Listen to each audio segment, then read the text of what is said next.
পরম দয়াল পরম প্রেমময় শ্রী শ্রী ঠাকুর অনুকূলচন্দ্রের শ্রীহস্ত লিখিত সত্যানুসরণ গ্রন্থের অষ্টম অধ্যায়টি আজ পাঠ করব।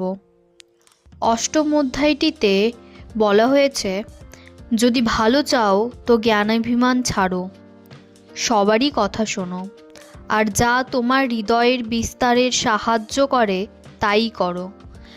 জ্ঞানাভিমান জ্ঞানের যত অন্তরায়, আর কোনো রিপু তত নয়।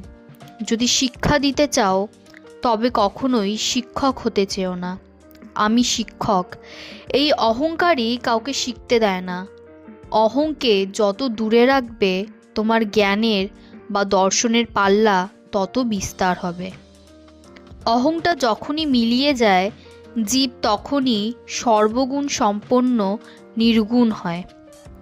জয়গুরু বলে সত্যানুসরণ গ্রন্থের অষ্টম অধ্যায়টি আজ শেষ করলাম।